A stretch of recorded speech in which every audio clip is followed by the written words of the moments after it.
일생 동안 당신이 반드시 읽어야 될 100권의 책 일당백. 오늘도 아주 흥미로운 책 하나 여러분께 소개해드리겠습니다. 반갑습니다. 정프로고요. 네, 정박입니다. 네, 이지선입니다. 네, 오늘은 제가 책 제목을 살짝 봤는데 네. 이거 심상치 않습니다. 네, 굉장히 아마 논란 그리고 이제 댓글에 굉장히 또 이야기가 많이 나올 법한 그래요? 그런 책입니다. 논란이 있는 책이다 이거죠. 논란이 있다기보다 논란이 될 책.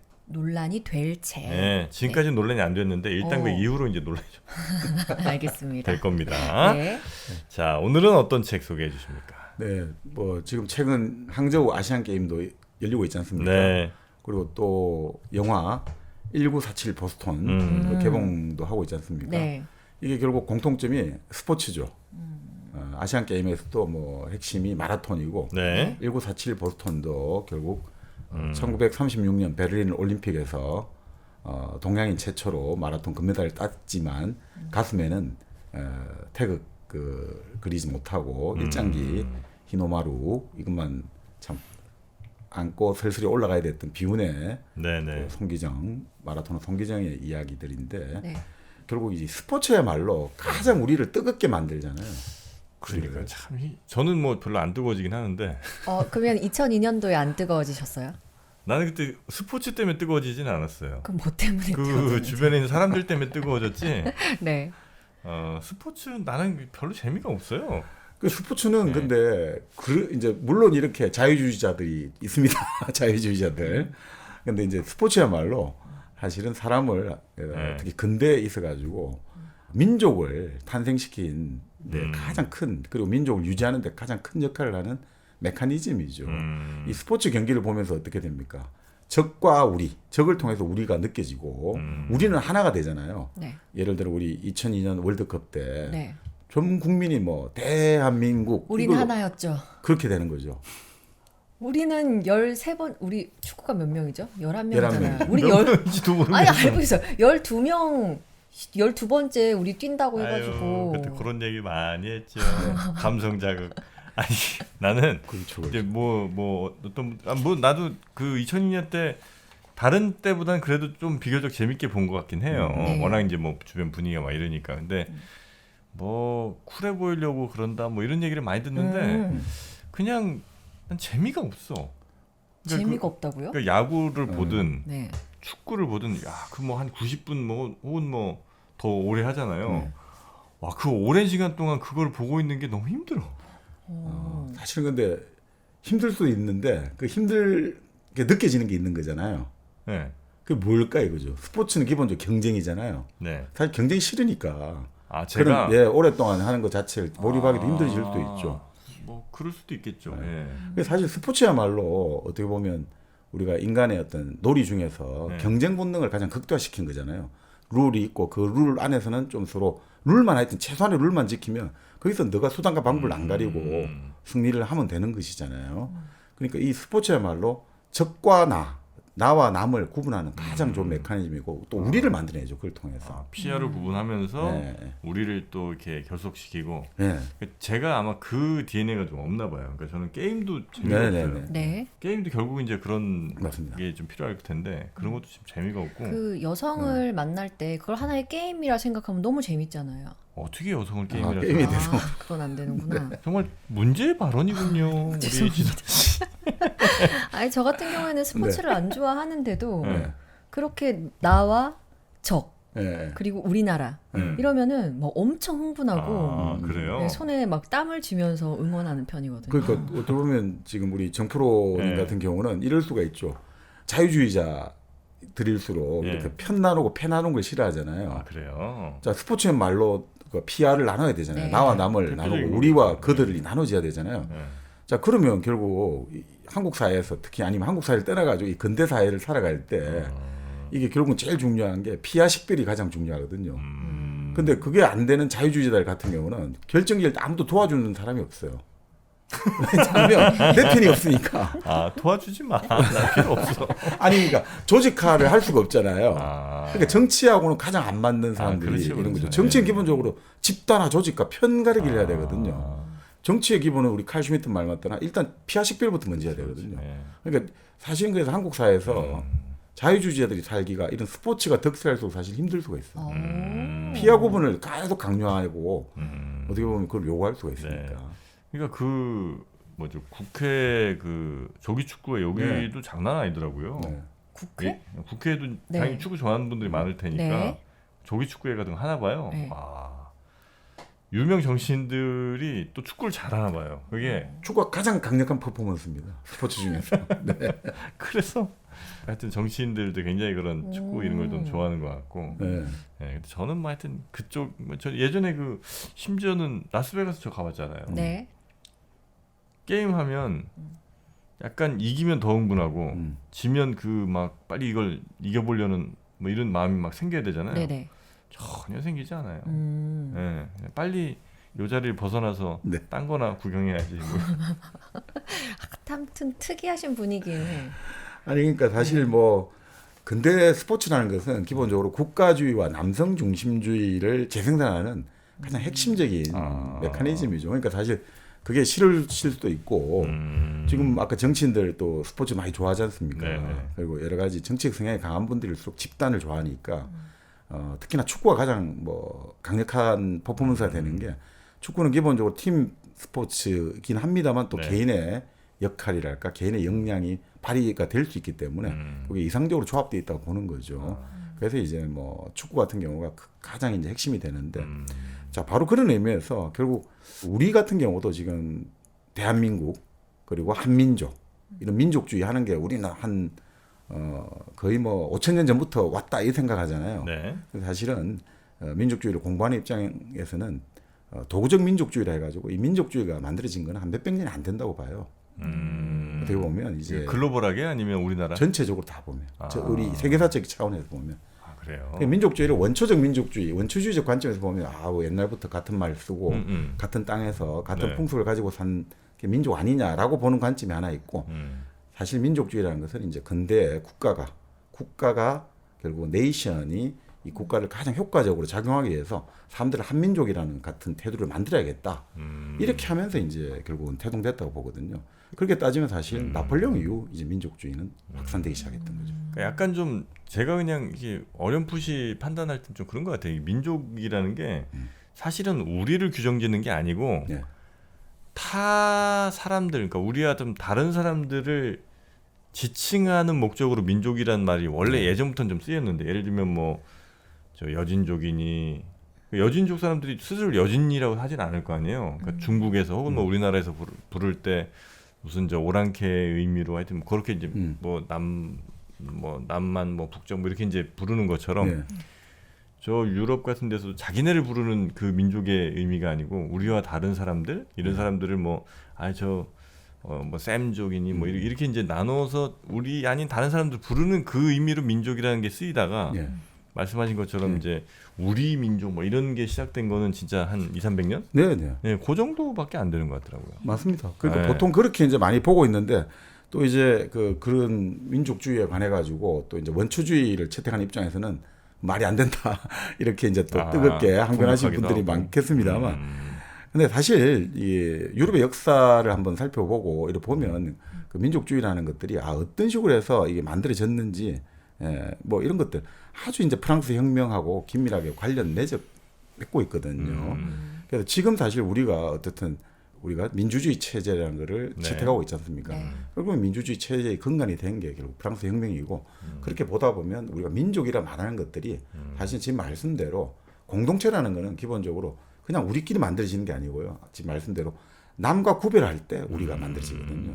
우리가 그러니까 만들어지는 게 아니라 뭔가 타자가 나타날 때, 뭔가 적이 나타날 때, 이럴 때 그 적을 규정하면서 우리가 만들어져요. 네. 그러니까 우리라는 게 그냥 만들어지는 게 아니에요. 어떻게 보면 항상 대자적으로 만들어지는 거죠. 거기에 대해서 뭔가 대립적으로 아니면 거기에 이제 대항해서 만들어지는 게 우리거든요. 그렇게 보자면 민족주의라는 것들, 이런 것들은 네. 결국 이제 민족이 처음부터 있어가 민족주의가 만들어진 게 아니라 민족주의가 나오고 나서 민족이 발견되고 발명되는 거예요. 그러니까 우리가 생각하는 한민족이 있는 게 아니라 민족주의라는 게 딱 나오고 나서 그 다음에 한민족이 만들어지는 거예요. 그러니까 그런 것들이 만들어지는데 가장 큰 역할을 하는 게 뭐냐?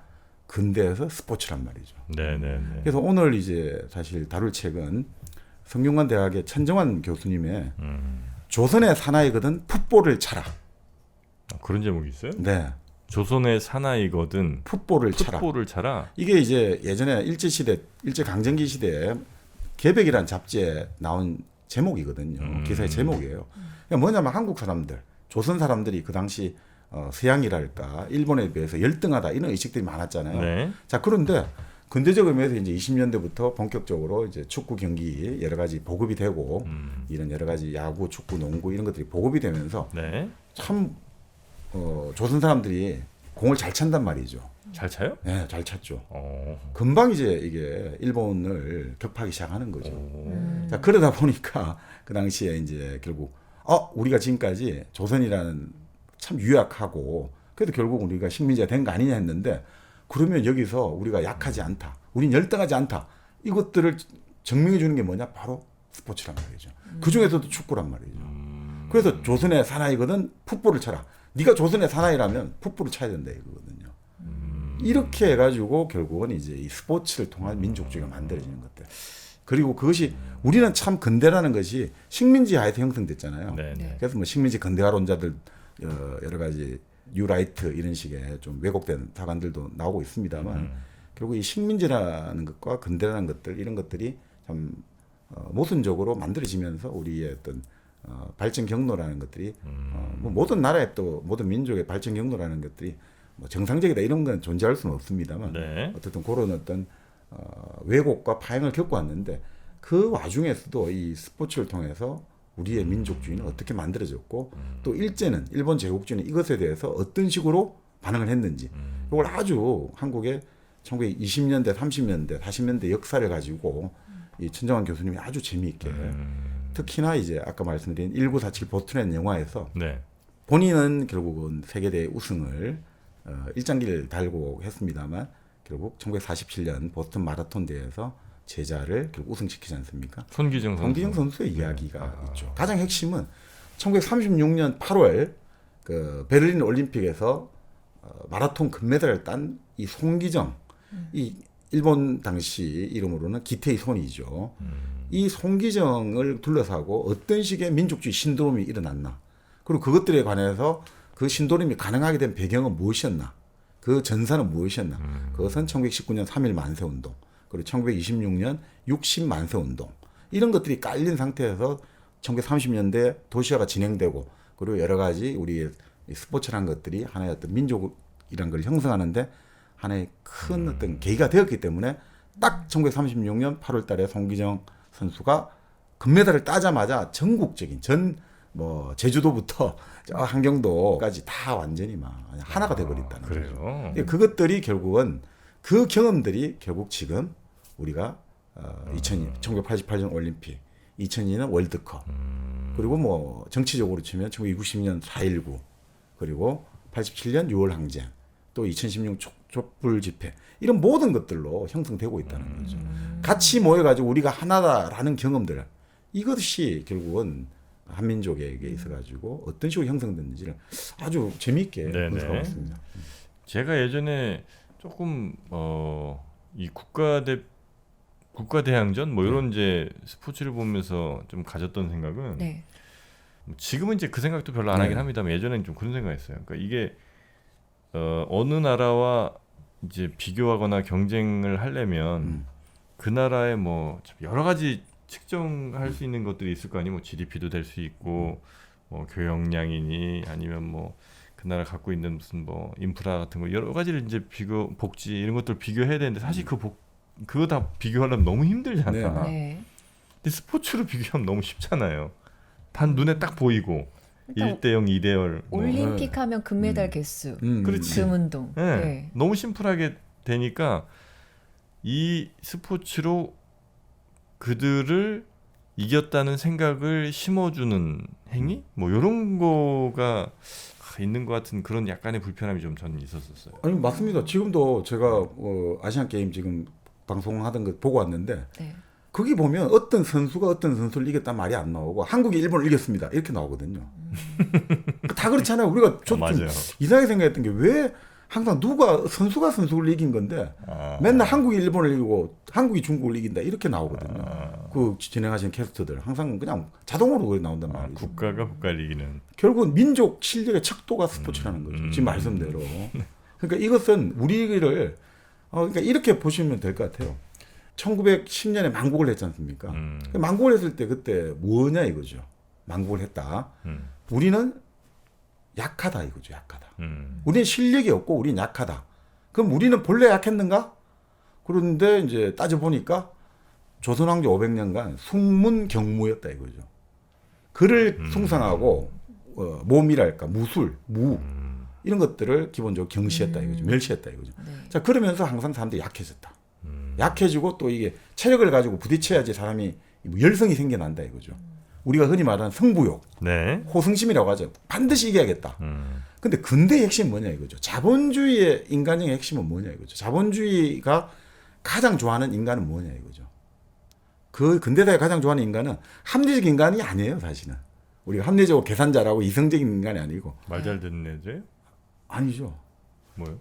내 마음먹은 것을 반드시 이루어내겠다는 의지와 집념의 인간형이 욕망을 실현하겠다는 인간형이 근대 인간형. 그렇게 돈을 많이 벌잖아요. 이것은 하나님의 뜻이니까 하지 마. 이러면 안 된단 말이야. 뭐 이것은 누구의 뜻이라도 난 돈을 벌겠다라고 딱 작정하고 끝까지 조금 더 쉬지 않는 것들. 그래서 파우스트에 나오는 바로 파우스트란 말이죠. 조금도 쉬지 않겠다. 그래서 메피스토펠레스하고 계약을 하잖아요. 메피스토펠레스가 너가 쉬겠다. 정지하겠다 하는 순간 너의 영혼은 내 것이 된다. 그러니까 파우스트가 막 코웃음을 치거든요. 나는 만족하지 못한다 이거죠.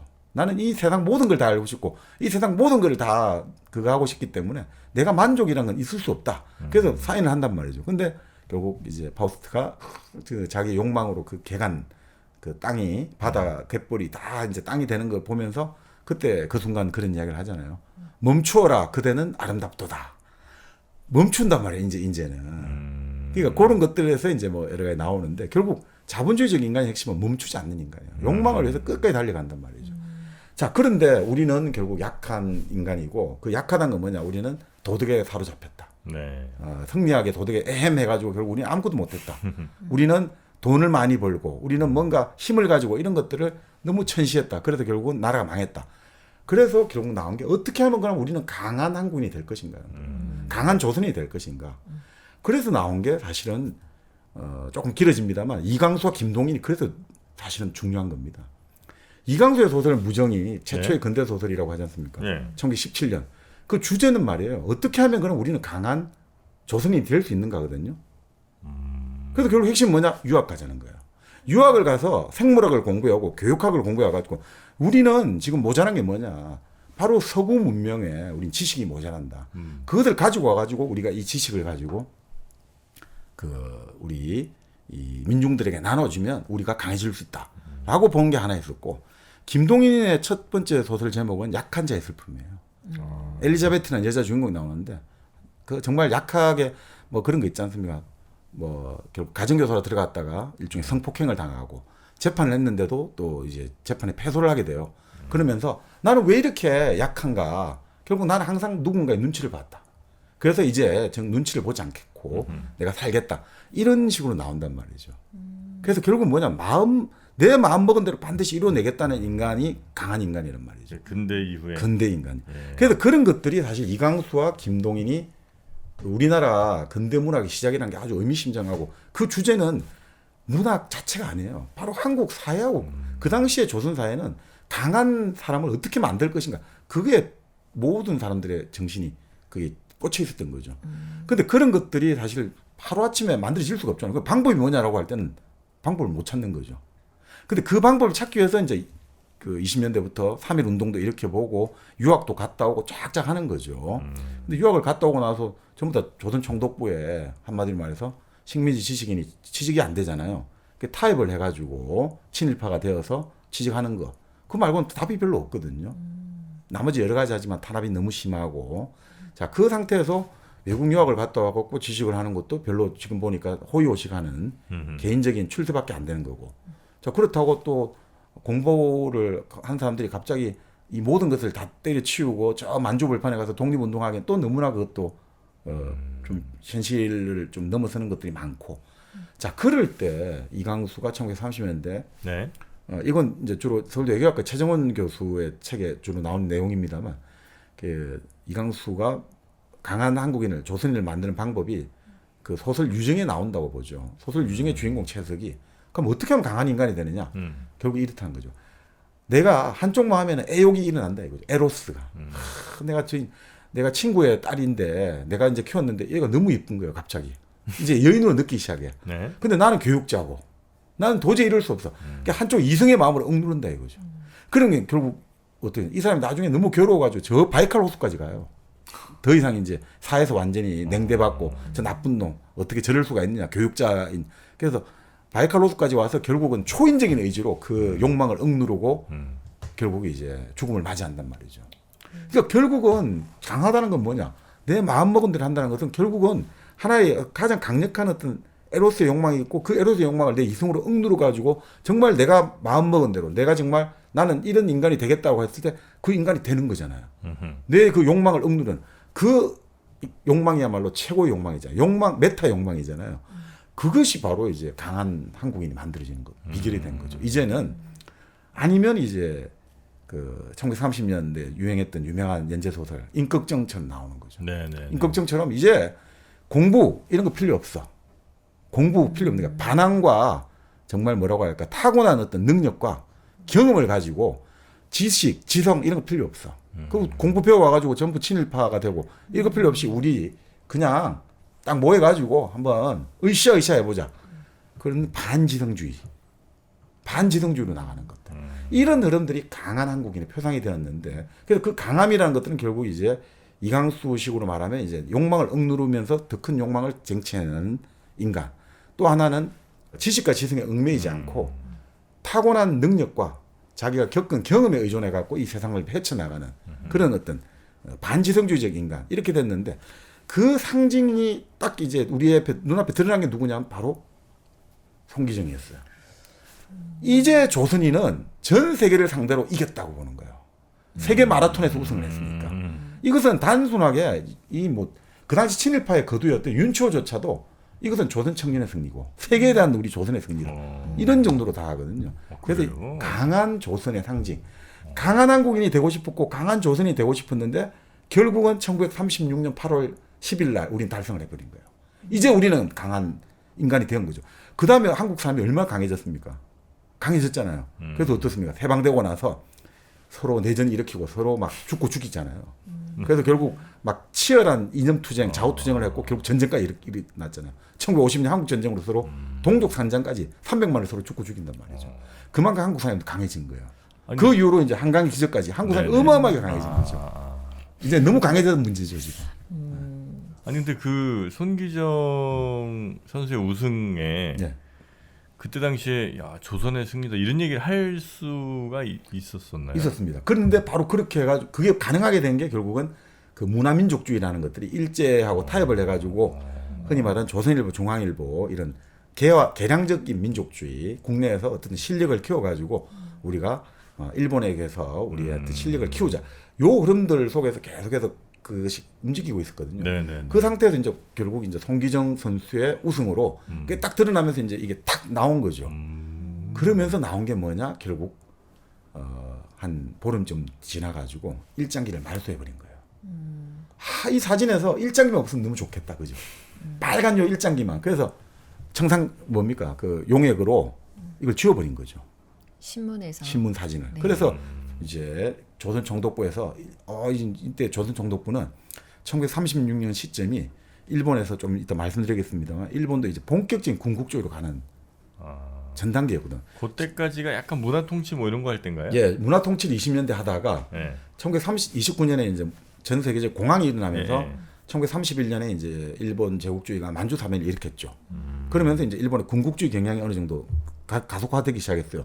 근데 1936년 2월 26일 우리 예전에 소설 우국에서 미시마 유키 우국에서 살았는데 일본 황도파가 군사 쿠데타를 일으킨 거예요. 아, 네네. 1936년 2월 26일 바로 이 해입니다.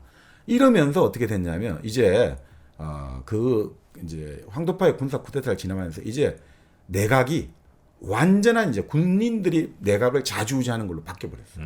이제 의회 정치는 완전히 종말을 고해버리고 군인들이 내각을 언제든지 들었다 놨다 할 수 있는. 우리 예전에 한번 대본령의 참모들 이치를 했는데 1936년에 다시 법이 바뀌면서 예를 들어 육군 대신 이런 사람들은 반드시 현역 군인이 할 수밖에 못 하거든요. 민간인이 그 우리 치면 국방부 장관을 못 해요. 근데 만약 그러면 군인이 내가 장관 안 하겠다고 거부해 버리면 내각이 조각을 할 수가 없는 거죠. 그러니까 군인 마음대로 할 수 있는 거예요. 그러니까 그거 결국은 성립된 게 1936년이고 자 이럴 때 1936년 바로 일장기 말소 사건이 일어나고 그 다음 날 부임한 일본 그 조선 총독 미나미 총독이 결국은 이 사건 일장기 말소 사건을 가지고 이 지금 송기정 신드롬이 일어나고 있다 이거죠. 그래서 지금 옛날 제목은 끝나지 않는 신드롬이었거든요. 이 책 제목이. 네. 송기정 신드롬이 일어나는데 이게 잘못하면 민족주의로 해가지고 이게 일제의 어떤 식민지 격리 아주 위험하다 해가지고 본때를 보여주겠다 해가지고 그때부터 이제 조선일보를 거의 1년 가까이 정관을 시켜버려요. 한 270일간 정관을 시켜요. 그러니까 그런 어떤 일련의 사건들을 통해 가지고 어떻게 해서 일제는 이제 돌아올 수 없는 군국주의로 갔고 자 우리의 그 무다민족주의라고 하는 것들은 어떤 식으로 결국은 일제에 결국은 무릎을 꿇었는지 네. 그리고 그런 것들은 또 지금 어떻게 다시 리바이벌 되고 있는지 이런 것들을 오늘 한번 보는 시간이 네. 하면 될 것 같습니다. 예. 재밌을 것 같습니다. 스포츠를 우리 지선 씨는 그래도 비교적 좀 즐기는 편. 저 국뽕 차오를 때마다 엄청, 국가대항전을 네, 유독 엄청. 좋아하고 그러니까 프로팀 경기는 안 보시고 잘. 별로 관심이 없는데 아. 뭐 올림픽 때나 아니면은 뭐 등등등 할 때. 네. 그럴 땐 또 약간 힘이 좀 막 들어가는군요. 그러면은 우리 정 프로님은 만약에 정말로 가정에서 우리가 일제 시대에 살고 있는데 일제 그때 이제 송기정 같은 국가의 영웅이 금메달을 따고 왔어요.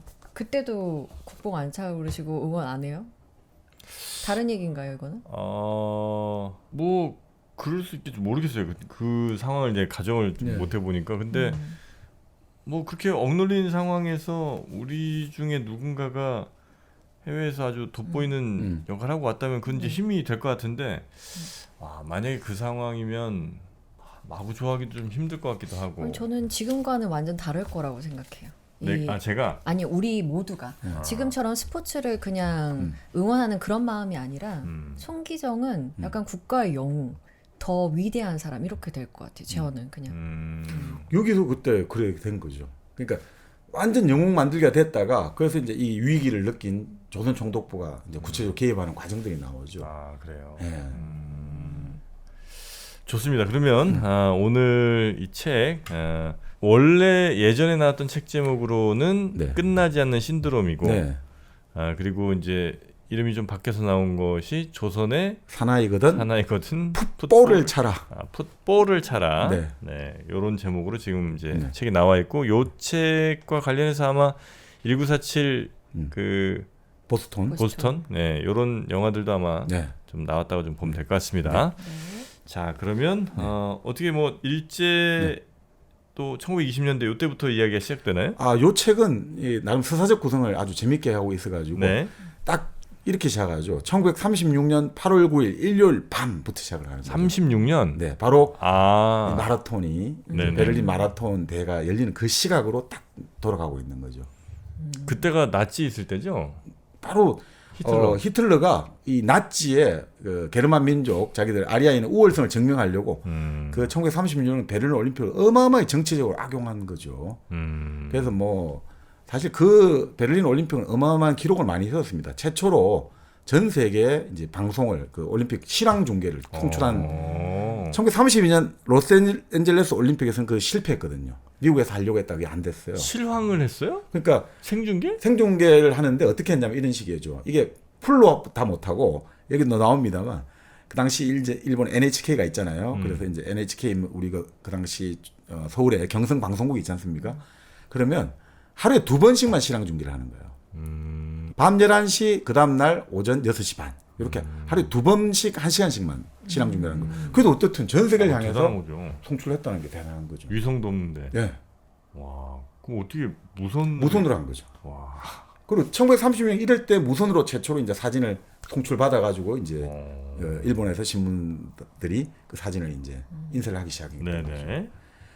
그리고 이때가 이제 명실상부한 근대 올림픽에 이제 뭐 어떻든 좀 뭐라고 할까 자리를 좀 잡은. 예, 잘했다고 볼 수 있겠죠. 가장 화려한 그때까지 올림픽 중에서는 가장 화려한 올림픽이었습니다. 네. 그래서 이제 그 당시 우리 예전에 했습니다만 바로 갯벨스 할 때 그 네네네. 올림픽 얼마나 이제 갯벨스가 공을 드는 게 나오는데 그 갯벨스에 한 번씩 대드는 아주 유명한 배우 겸 영화 감독이 있었죠. 그 유명한 이제 레니 리펜슈탈 바로 베를린 올림픽 전체를 기록 영화로 만든 사람이에요. 다큐멘터리에 완전히 이 흔히 말하는 데모라고 할 수 있죠. 네네. 레니 리펜슈탈은 정말 이 사실 히틀러의 애인 아니냐 말이 나올 만큼 히틀러의 신임이 돈도 아주 두터웠거든요. 여성이에요? 예, 배우였습니다. 예. 그리고 이제 천재 감독이죠. 그래서 그 갯벨스하고도 계속 이제 부딪히기도 하고 했습니다. 네네네. 근데 이 레니 리펜슈탈이 바로 올림피아라는 그 다큐멘터리를 만든 거죠. 이게 진짜 잘 만든 거예요. 아 그래요. 근데 이 리펜슈탈이 결국 그 나치 니른베르크 전당대에 만든 의지의 승리 이런 것들을 만들어 가지고 이 나치에 복역했다 해서 부역했다 해가지고 아주 이제 욕을 많이 들어 먹었습니다만 나중에 이제 그 전쟁 끝나고 나서는 사진 작가로 많이 활동했어요. 근데 하여튼 참 감각은 천재적 감각을 가지고 있었죠. 그래서 이 리펜슈탈이 그걸 이제 그 대회를 전체적으로 한번 쫙 다큐멘터리를 찍었고 그 리펜슈탈의 기록 그 여러 가지에서도 이 송기정이 많이 다뤄져요. 왜냐하면 결국은 올림픽의 꽃은 마라톤이죠. 마라톤이죠. 예. 왜냐하면 폐막식 마지막 그 메달 시상하는 게 마라톤이고 네. 네네. 그래서 모든 세계인의 시선이 다 그 마라톤에 주목이 되거든요. 그래서 사실 마라톤 금메달 하나가 웬만한 금메달 10개, 20개보다 낫다고 하죠. 모든 사람이 다 보니까 전 세계가. 그래서 그만큼 최고로 치는 거죠. 자, 이럴 때 이제 여기서는 이렇게 나옵니다. 소화 11년 그 당시 이제 일본 그 히로히토의 연호가 네. 소화였죠. 그래서 쇼와 11년 서기 1936년 8월 9일 일요일 밤. 그 당시 장마가 우리 조선에는 장마가 많이 치고 수재가 많고 참 안 좋은 상황이었습니다만 그때 또 비가 내리고 있었대요. 근데 당시 광화문은 불면의 밤을 겪고 있었다는 거죠. 아 이 경기 때문에. 네, 사람들이 막 몰려오기 시작하는 거죠. 와. 우산을 쓰고 사람들이 어디에 몰려드냐면 지금 동아일보 사옥으로 몰려드는 거죠. 5층짜리 사옥이 있거든요. 지금도 네. 광화문의 그 옛날 사옥. 예. 바로 그 사옥에 사람들이 몰려드는 거예요.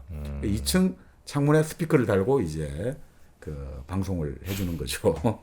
중계 방송을 NHK 아나운서가 이제 그런 거 있지 않습니까? 우리 예전에 하듯이 조국에 계신 여러분 그런 거 있지 않습니까? 그렇게 시작을 하는 거죠. 네. 자, 밤 11시부터 이제 그때 11시 3분부터 시작을 했다고 합니다. 베를린 시각 오후 3시 3분. 이때 이제 출발을 했다고 하죠. 그래서 NHK 아나운서가 이제 베를린 현지에서 일본어 그 실황 중계를 하고 있는 거죠. 이때 우리나라 선수가 마라톤에 일본 선수하고 포함해서 3명이 출전했거든요. 예, 일본 대표로. 대표로 출전하는데 2명이 조선 사람이에요. 저 신의주 출신의 손기정. 그리고 이 책에는 나주가 고향이라고 나오는데 전라남도 나주. 또 다른 곳에서는 전라남도 순천이 고향이라고 하는데 그 남승용 선수 이 두 분이 아 남승용. 네. 두 분은 이제 동갑이에요. 1912년생들인데 이 두 분이 그 당시로 치면 나이 25이죠. 우리 나이 25에 출전합니다. 네. 근데 이 두 명은 이미 다 유명했어요. 그 당시에 예, 출전 왜냐하면, 전부터. 예. 송기정 선수 같은 경우는 1933년에 마라톤 이제 조선 신궁 경기 마라톤 대회가 열리는데 이때 2시간 29분 34초로 비공인 세계 신기록을 세웠어요. 비공인 세계 신기록. 아 그래요? 그러니까 어마어마했던 거죠 그때. 갑자기 졸지 어떤 애가 태어났는데 세계 신기록을 들컥 세워버린 거예요. 물론 요즘은 세계 신기록이 어느 정도 될 것 같습니까? 요즘 제가 찾아보니까 지금 2시간 깨졌잖아요. 지금 보니까 공식적으로는 2시간 1분으로 그래요? 찾은 거는 그래요? 그렇게 돼 있던데. 2시간 정도인 것 같긴 한데. 예. 그 왜 비공식적으로 네. 이렇게 앞에 사람들 좀 세워놓고 네. 바람 저항을 좀 덜 그렇죠. 받으면서 뒤에서 맞아요. 껴가지고 2시간이 아마 거의 깨졌다 뭐 이런 기사도 본 적이 있는 것 같아요. 그러니까 이때는 이 2시간 그 30분대를 깼는 것 자체가 어마어마한 진짜 기록이었던 2시간 거죠. 30분대요. 네, 그러니까 29분 해가지고 29분 34초로 이제 비공인 세계신을 세웠단 말이죠. 그러니까 이미 사람들이 알려져 있는 거죠. 그러니까 일본도 상당히 마라톤 강국이었대요. 아 그 당시에도. 네, 그래서 이 일본에서는 어떻든 이 올림픽에서 마라톤 우선한 게 일본 그 당시 전체 정말 비원이었다는 거죠. 반드시 우승을 해야 된다.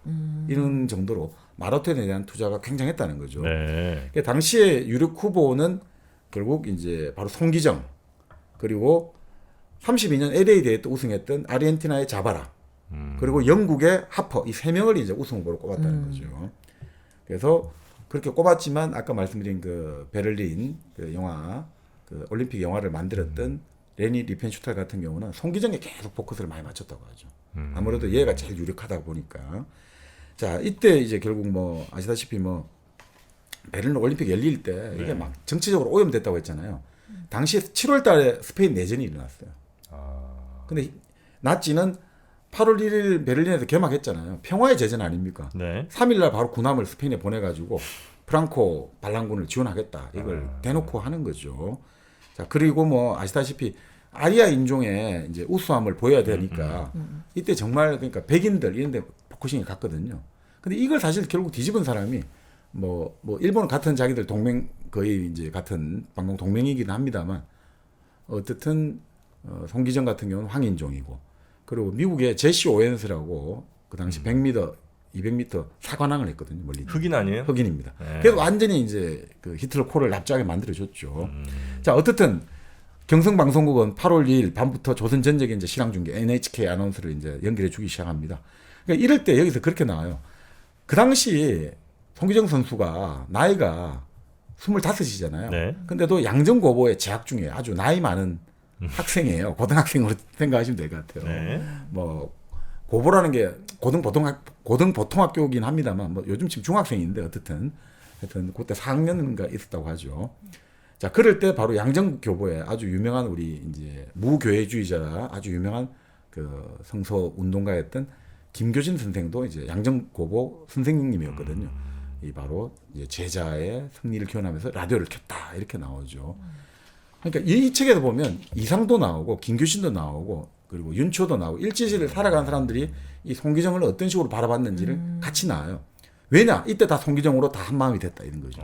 한마음이라면 좀 그렇고 어떻든 인식이 같이 공유했다 이렇게 보는 거죠.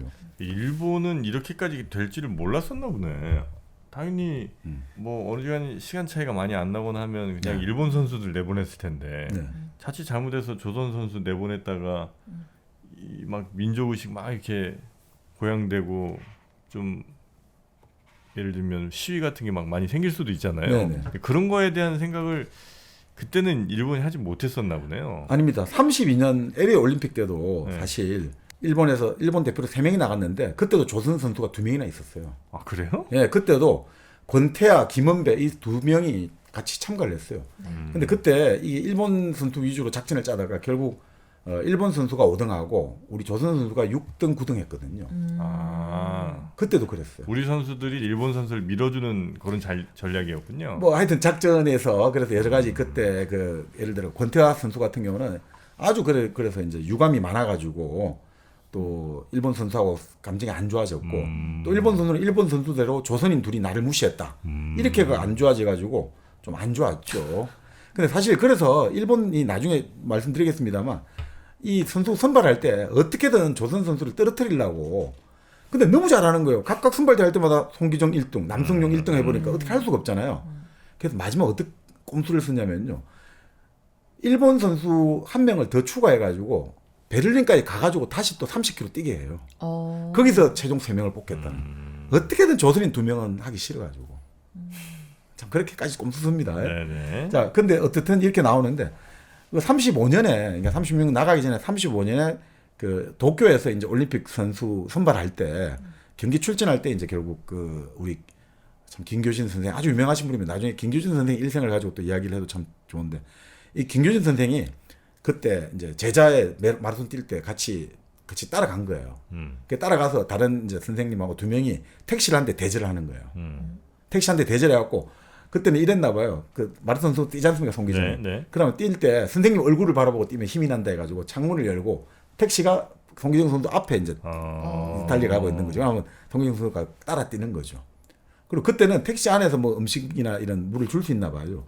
그 선생님들이 그때 택시 안에 그 당시 참 드물었던 과일, 바나나, 파인애플, 사이다, 과자 이런 걸 잔뜩 싣고 막 이제 같이 이제 뛰는 거예요, 진짜. 그러니까 화이팅하고 하는 거죠. 그래서 뭐 야 먹고 싶냐 그럼 먹주고 하는데 송기영 선수는 별로 그렇게 음식이나 뭐 물을 섭취하는 스타일이 아니었대요. 한번 뛰면 이제 뛰는 스타일인가 보죠. 근데 여기는 기본적으로 큰데 아주 강한 스타일이었대요. 송기정 선수 멘탈이 아주 강한 거죠. 큰데 아주 강해가지고 어떻게 하냐면 선두를 초반에는 따라가다가 네. 처음부터 선두를 치고 나오진 않고 선두권 그룹에 따라가다가 네. 후반부에 스퍼트를 해가지고 다 이제 제쳐버린 스타일이었대요. 네. 그러니까 이 대회에서도 2시간 26분 42초로 역시 또 세계 신기록을 세워버리거든요. 그러니까 뛰었다 하면 세계 신기록이니까 일본의 송기정은 도저히 어떻게 할 수 없었던 거죠. 자, 그래가지고 그날도 결국 세계 신기록을 세웠지 않습니까? 네. 그러니까 일본에서도 그 시상을 할 때 특별 시상대를 만들었대요. 아, 보통 시상대는 1등, 2등, 3등 가잖아요. 네. 여기는 1등 혼자만 딱 서는 시상대. 세계 신기록 세웠어. 세계 신기록 세웠다고. 그러니까 사실은 일본도 그러니까 사실 이걸 되게 송기정 선수에 대한 결국 베를린 올림픽 금메달 땄지 않습니까? 그 워낙 인기가 많았대요. 일본에서. 어떤 기태의 손이잖아요. 뭐 어쨌든. 손기영 선수가 인기가 많았대요. 네. 그래서 사실 송기영 선수가 일본에서도 왔다 갔다 한국 이제 살면서 그 일본에서도 워낙 이제 초청도 많이 하고 해가지고 일본에서 시간을 많이 보낸 걸로 저는 알고 있습니다. 워낙 인기가 많으니까. 네네네. 그러니까 뭐 그런 거겠죠. 예전에 50년대 일본에 가장 슈퍼스타가 누구였습니까? 연예계 스포츠계 통틀어가지고 언제요? 1950년대요? 그 바로 이제 우리나라 사람이잖아요. 역도산. 역도산. 리키도산. 리키도산 아닙니까?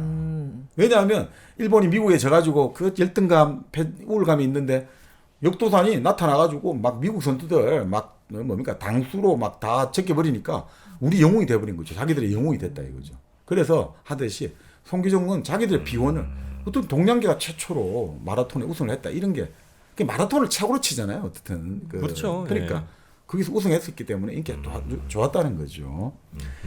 자 그렇게 했는데 여기서도 송기정은 1등을 정말 영광스럽게 만들어줘도 네. 머리를 푹 숙이고 닭똥 같은 눈물을 흘렸다고 하죠. 항상 좀 그런 감정들이 있는 거죠.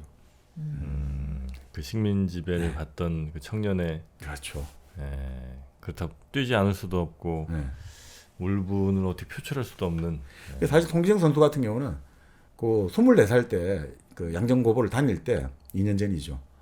그 당시 일본 여학생들이 많이 다니는 데가 경기여고였고 또 한국 여학생들이 많이 다니는 숙명여고였나 그 농구대회를 했대요. 네. 근데 이제 이 양정고보 이제 운동부들이 응원하러 간 거죠.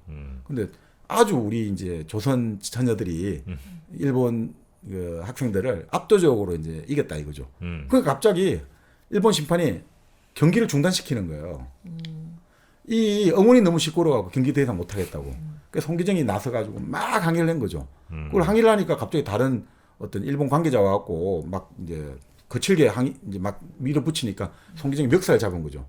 송기정 선수가 키가 173cm로 나오거든요. 구당추로서는 아주 그거 한 거지 않습니까? 그러니까 네. 그래가지고 그 시비가 나이 많은 학생이잖아요. 근데 다음 날 이제 학교로 연락이 왔다는 거죠. 걔 조치해라고. 왜냐하면 그 멱살 잡힌 사람이 나름 항무국 간부였다는 거죠. 관리였다는 거죠. 그래서 결국 학교에서 일주일 정학 맞고 그만큼 송기정 선수가 이런 울분들이 있는 거죠. 자, 그런데 이날 이제 우리 아까 말씀드린 시인 이상도 술집에서 중계 방송을 들으면서 밤새 술을 마셨다고 하는 거죠. 그 이상 같은 경우는 정말 왜 이제 완전 막 어떻게 보면 허약한 체질 같은데 폐결핵으로 고생했지 않습니까? 근데 항상 자기를 20세기 스포츠맨으로 자처했어요. 스포츠맨? 네. 좀 어떻게 보면 뭐라고 할까? 자기를 풍자하고 세상에 대한 풍자겠죠. 아, 그래요. 실제로 스포츠를 한 건 아니고. 이 양반이 몸이 얼마나 약하고 뭐 그렇죠. 그러니까 이제 근데 이제 스포츠가 상징하는 게 모던한 거란 거죠. 그 당시 스포츠맨들이라는 사람은 뭔가 빨리 달리고, 그러니까 이상이 생각할 때 근대의 시간 감각 그리고 그 육체미 이런 것들이 하나의 어떤 뭐라고 할까? 항상 근대 모던하다는 것들을 할 때 스포츠다 이런 생각이. 그러니까 스포츠가 우리나라 들어올 때 서양적인 것하고 똑같이 생각이 된 거예요. 스포츠, 문명, 서양 이런 것들이 동일체인 거예요. 그 스포츠를 한다는 것은 세련된 것이고 근대화된 것이고 문명계화된 것이다 이렇게 보는 거죠. 옛날 선배들은 어떻습니까? 우리 그 테니스를 할 때 고종이 그 테니스 경기를 구경하다 한마디 했다잖아요. 저렇게 땀을 뻘뻘 흘리는데 아래 것들 시키지 왜 직접 저것을 땀을 흘리면서 고생을 하냐고. 그만큼 이제 운동이나 이런 것들에 대한 개념이 없었거든요. 자, 그러니까 그런 식으로 됐죠. 자, 그 당시 라디오가 전국에 4만 가구 정도 보유하고 있었대요. 그 당시 우리가 그 당시 한 2천만 이상, 2천만 동포라고 뭐 2천만이었었어요. 네, 하는데 전국에 4만 가구.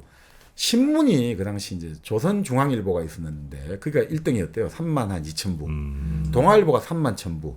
조선일보는 한 2만 부대 정도. 요 3파전이었어요. 사실 신문의 영향력이 더 컸습니다. 그 당시는. 네. 왜냐하면 신문을 돌려보잖아요. 그리고 그 당시는 큰 사건 나면 무조건 호해를 뿌리는 거예요. 네, 그랬죠. 그러니까 당시 올림픽에 베를린 올림픽에 조선 선수가 7명이나 출전했거든요. 오. 그러니까 이제 와 이게 또 신문 입장에서는 쓸거리가 생기잖아요. 네. 사실 신문은 사건 사고 생길수록 좋아요. 그 장사가 되니까 언론은 본래 속성이 그렇습니다. 그 신문들 입장에서는 이제 속보 체제를 갖추고 경쟁을 하는 거죠. 네. 그 사실 뭐 그 당시 조선중앙일보는 약간 사회주의 색채를 표방하고 동아일보는 민족주의 색채를 표방했는데 이거 자체는 하나의 브랜드인 거죠. 이거 자체를 진짜 과연한다 이거보다는 이게 브랜드가 돼야지 사람들이 선택할 수 있게 되니까. 그리고 이제 조선일보 같은 경우는 그 광산 금광을 이제 결국은 캐서 아주 뭐 히트를 쳤던 방흥목 그쪽에서 인수를 한 거죠. 33년에. 그래서 이제 본격적으로 상업주의 이제 색채를 네. 비치한 거죠. 자, 이렇게 하니까 이 사람들은 이 신문들이 이제 제일 신이 난 거죠. 그래서 이제 올림픽 분위기를 띄우는 거죠. 그래서 나가기 전부터 막 베를린의 임시 통신원들을 위촉하는 거예요. 베를린에 사람들 보내가지고 통신원 시키고 또 막 선수들한테 격려 전보도 보내고 사설도 막 쓰는 거죠. 올림픽 때 이번에 조선의 청년들이요, 뭐 세계로 나가라, 뭐 이런 식으로 쓰고 또 조선중앙일보 당시 사장이 여운영 선생이에요. 네. 아주 그 참 우리 시대의 거인이었 여운영 선생인데 이 여운영 선생도 자기 자필로 편지를 선수들에게 보내고 선물도 보내고 사설도 게재하고 또 조선일보 같은 경우는 또 경성역에서 이제 기차를 타고 떠날 거지 않습니까? 떠날 때 송기정 딱 사진을 찍을 때 조선일보 사기를 딱 송기정 손에 들려가지고 그렇게 사진 찍는 거 있죠. 저는 조선일보 사랑해요 뭐 이런 거 있지 않습니까? 네네. 이런 식으로 해가지고 아니 그러면 독자적 취재단을 꾸리면 되지 않냐 싶은데 총독부에서 허가를 안 해주는 거죠. 독자 취재는 허가 안 하고 일본에서 오사카 마이니치, 오사카 아사히, 일본 지방판 그 마이니치 아사히들이 네. 지방판 나오잖아요. 그거를 결국 받아 쓰라는 거죠. 그러니까 참 신문 입장에서는 자존심 상하긴 상하는 거죠. 네. 자, 하여튼 그 당시 8월 9일 그 오후 3시 베를린은 무척 더웠다고 하죠. 그래서 NHK 아나운서가 속사포처럼 이제 말을 쏟아내는 거죠. 계속 이제 뭐 자기들 입장에서는 조국의 뭐 그나 기태의 손이 띄고 있습니다 좀 하겠죠. 그리고 신의주의 송기정 선수의 집에도 이제 기자들하고 막 다 모여드는 거죠. 우리 예전에 그랬잖아요. 올림픽하고 이럴 때 금메달 딸게 유력하면 집에 가가지고 네네. 벌써 기자들이 딱 중계 준비 마치고 있지 않습니까? 네. 그리고 여기도 신의주 송기정 선수 이제 어머니하고 살고 있었는데 딱 온 거죠. 그리고 동아일보 기빈실에도 이제 LA 올림픽에서 마라톤 6위 했던 김문배 선수를 모시고 각계 사회 지도층 인사를 모시고 서로 환담을 나누고 있는 거죠. 네. 왜냐하면 그렇게 해야지 자 송기정 선수가 뭐 땄습니다 할 때 이 사람들의 반응을 또 기사를 쓸 수가 있잖아요. 네네. 그래서 그런 것들 다 이제 마련하고 있는 거죠. 자, 결국 이렇게 이제 그 당시 밤 11시에 출발 딱 했는데 11시면 출전했는데 잘 가다가 10km를 지날 때 결국 방송이 중단되는 거예요. 왜요? 그 아까 말씀드린 한 시간 1시간밖에. 한 시간만 하니까. 아유 궁금해라. 그러면 결국은 이제 다음 날 아침 6시 반이 돼야지 이제 소식을 들을 수 있는 거죠. 네네. 그렇지만 광화문에 모여 있는 사람들은 어떻습니까? 이제 술을 한잔 하러 어디 들어가야겠죠. 왜냐하면 광화문에 모인 사람들은 자 이제 12시에 끝났지만 이제 결국 그래도 1시 반 2시쯤 되면 네. 어떤 일본은 들어오잖아요. 뭐 송기정이 몇 등 했다 이런 이야기는 이제 타고 들어오면 그건 들을 수 있으니까 네. 그걸 듣기 위해서 이제 광화문 근처에 이제 술집 해장국집을 이제 335 흩어지기 시작했던 거죠. 네. 자 그렇게 하면서 결국 이제 8월 10일 새벽 1시쯤 되니까 광화문은 다시 활기에 차기 시작한 거죠. 네. 사람들이 얼큰한 얼굴로 나타나는 거죠. 자 그러면서 그 이야기가 나오는 거죠. 12시 40분 경부터 31km 지점인데 송기정 선수가 선두에 나섰다 소식이 들어왔다는 거예요. 그래서 지금 1시에 지금 송기정 선수가 선두로 뛰고 있습니다. 그러니까 새벽 1시 반이 되니까 흥분이 더 커져 가는 거죠. 이제 1등 했다는 게 나와야 되지 않느냐 되는 네네. 거죠. 딱 2시가 임박할 때 갑자기 2층 창문이 열리면서 당시 여자 아나운서가 발표를 하는 거죠. 송기정 선수가 1착으로 골인에 우승했습니다. 난리가 나는 거죠. 이제 만세 부르는 거죠. 3분 후에 다시 아나운서가 2보를 발표하는 거죠. 송기정 선수는 2시간 29분 12초로 올림픽 신기록을 세우고 우승했고 남성용군도 3위로 들어왔습니다. 1-3-1을 했어요 그날? 1-3-1을 했습니다. 와. 그러니까 뭐 사람들이 막 난리가 나는 거죠. 빗물 눈물이 뒤물벅됐다 이렇게 나오죠. 그런데 송기정 만세, 남성용 만세 하다가 이제 조선 만세가 터져 나오기 시작하는 거죠. 자, 그날 새벽 2시 15분에 당시 조선체육회장 윤치호, 뭐 친일파의 뭐 거두입니다. 이 사람은 나이가 그 당시 거의 뭐 7순이었는데 몸이 안 좋았어요. 그렇지만 조선체육회장을 하고 있으니까 한 말씀을 해야 되잖아요. 그래서 어떻게 했느냐 이런 이야기 하는 거죠.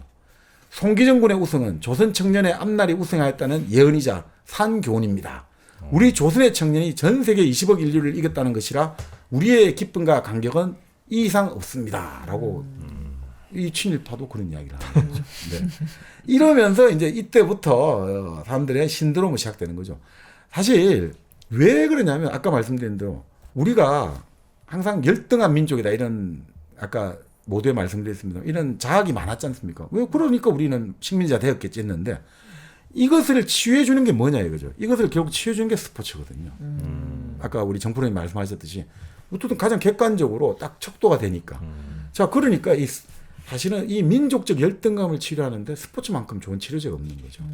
자, 그러니까 이런 뭐 그 당시 서양 사람들 이런 사람들이 계속해서 열등감 강조할 때 야 너희들은 백인을 못 따라와. 우린 너희들보다 키도 크고 힘도 세고 이렇게 했는데 이 아시아 사람들 입장에서는 어떻든 이 우승을 하면 그게 눈 씻은 듯이 눈 녹듯이 사라지니까. 그러니까 이강수 이런 사람들도 그렇게 열등감을 많이 조장했어요 사람들이. 왜냐하면 우리가 그래서 망한 거 아니냐. 일본 사람들은 눈에 열이 넘치고 가슴팍도 불룩 튀어나오고 막 뭐라고 할까 키가 작아도 막 눈동자에 막 예리한 균이 감들고 근육이 단단한데 그러니까 이 사람들은 아무리 책상 물림이라도 하루에 100리를 달린다. 그 전쟁이 나면 막 이 사람들이 싸움 잘한다 이렇게 말을 하는데 우리 조선 사람들은 뭐냐 이렇게 했죠 예전에. 이강수의 이야기입니다. 눈동자는 풀리고 입은 해 벌어지고 팔다리는 늘어지고 가슴은 움푹 들어가고 그릉거리는 기력이 없고 안색은 누렇다. 우리 조선 사람의 용모는 쇠퇴할 쇠, 천박할 천, 궁색할 궁이 불도장처럼 찍혀있다.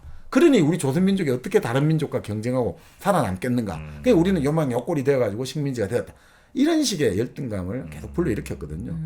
사실은 운동을 해보니까 1920년대 본격 운동해보니까 일본 애들이 아무것도 아니란 말이죠. 우리가 축구, 농구 다 잘하거든. 그러니까 이거 우리 일본 별거 아니네? 이게 서서히 이제 만들어지기 시작했던 거죠. 그런 차에 이제 이 송기정 이런 마라톤에 딱 우승을 하니까 이게 이제 뭐 다음날 아침 6시 반에 이제 경성 방송이 딱 이제 다시 라디오 중계를 전해주잖아요. 그러니까 이때 어떻게 중계하냐면요. 그 베를린 현재 갔던 캐스트 있잖아요. 이미 다 끝났잖아요. 경기는 이미 5시 전에 다 끝났는데 이 야마모토가 6시 반에 딱 방송 시작할 때 베를린 현지입니다 하고 1분 정도를 출발부터 2시간 20분까지 상황을 쫙 설명해줘요. 1분 정도는. 그런 다음에 2시간 20분부터 지금 막 이제 실황 중계하듯이 시작하는 거예요.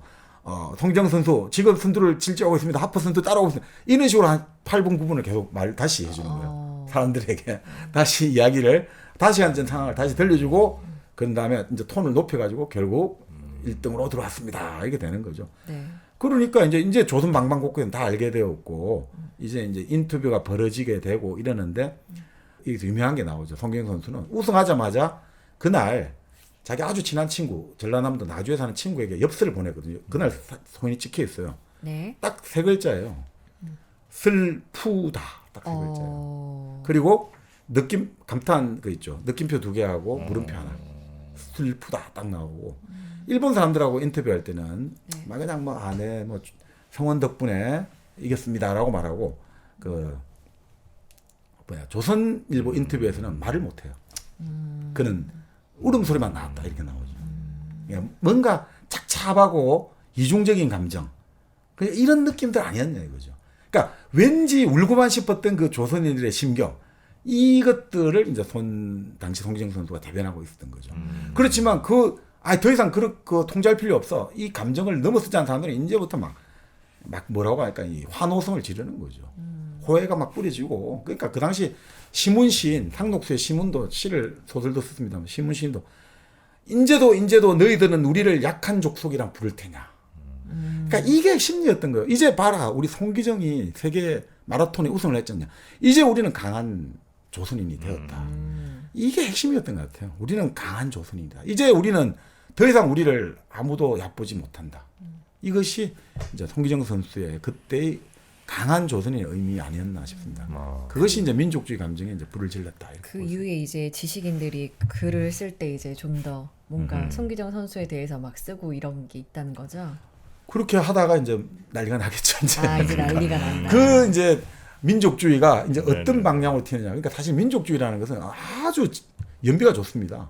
조금만 해도 확 달아오르거든요. 조금만 짚혀도 그냥. 네, 뭐. 그러니까 그래서 민족주의, 애국심은 불안당들의 마지막 도피처고 또 민족주의라는 이름으로 너무 나쁜 일이 많이 벌어질 수 있거든요. 대표적인 그러잖아요. 예를 들어가지고 나치잖아요. 자기 민족이라는 이름 안에 국익이라는 이름 안에 온갖 나쁜 짓을 다 할 수 있거든요. 그러니까 서양에서 민족주의라는 게 상당히 부정적인 의미가 나치 때문에 그렇습니다. 그리고 민족이라는 이름 안에 국익이라는 이름으로 뭐 어떤 나쁜 짓 해도 괜찮다가 되잖아요. 사실 그 민족주의라는 것 자체가 본래 자기 이제 그 자본주의가 발전하고 산업이 발전하면서 빈익빈 부익부가 심해지지 않습니까? 네. 불평 불만이 생기잖아요. 자 그리고 또 우리가 국내에서 계속해서 이제 이익을 올리기가 이윤이 떨어지지 않습니까? 그럼 어떻게 해야 되냐? 해외 시장을 개척해야 되잖아요. 근데 그럴 때 해외 시장 개척이 쉽게 안 될 때 무력으로 가잖아요. 제국주의잖아요. 그 제국으로 갈 때 어떻습니까? 이제 민족주의를 만드는 거죠. 야, 우리 하나야. 우리가 하나 해야지 여기서 못 사는 이제 우리 사회에서 못 사는 사람들이 잘 사는 사람들에 대해서 원한과 불만 안 가질 거잖아요. 우리 하나인데 뭐. 그죠? 우리 하나잖아. 그리고 우리의 적은 어디다? 밖에 있다. 우리의 적은 저 외부에 있다. 이렇기 때문에 민족주의가 그려지고 제국주의의 천병 노릇을 하기 때문에 유럽에서의 민족주의는 정말 나쁜 짓이나 나쁜 짓 다 하게 되거든요.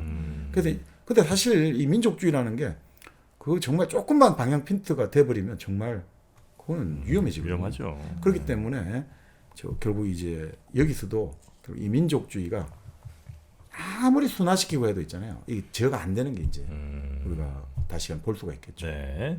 자, 손기정 선수의 그 우승 그리고 그 이후의 이야기도 좀 저희가 좀 들어봤는데 결국 이제 이 책은 어떻게 스포츠라는 것들이 이제 우리의 민족이란 그 개념을 만들어주거나 혹은 아주 강화시키는지 그 이야기가 이제 이어진 2부에서 등장하지 않을까 하는 생각이 좀 듭니다.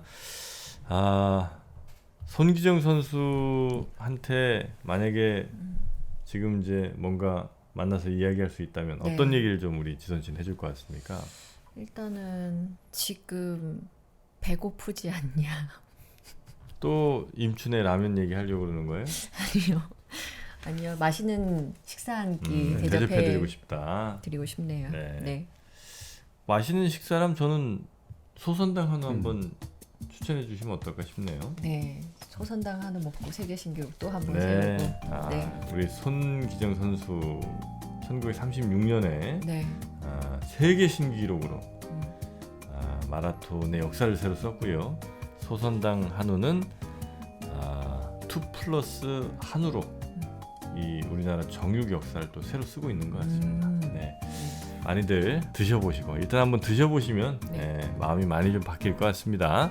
소선당 한우 네이버에서 검색하시면 되고요. 네. 한우 드시고 깔끔하게 입가심해야죠. 커피 한 잔 가야죠. 네. 1kg 커피로 행복하게 또 이게 이제 고기를 아무래도 먹게 되면 조금 이제 속이 약간 좀 오일리한 그런 느낌이 좀 옵니다. 네. 그럴 때 깔끔하게 커피 아메리카노로 샥 한번 내려보내시면 속도 아주 편안해지고요. 여러분의 위장들도 굉장히 아마 커피를 반길 것 같습니다. 1kg 커피 포털 사이트에서 1kg 커피 검색하시면 바로 찾으실 수 있습니다. 자, 그러면 저희는 잠시 쉬었다가 이 책의 2부. 저는 이제 2부가 더 좀 재밌을 것 같아요. 스포츠가 어떻게 민족을 막 이렇게 고취시켰는지 그걸 이제 사례를 통해서 저희가 볼 수 있을 것 같으니까 그 이야기는 저희가 잠시 후에 2부에서 이어 듣도록 하겠습니다. 네.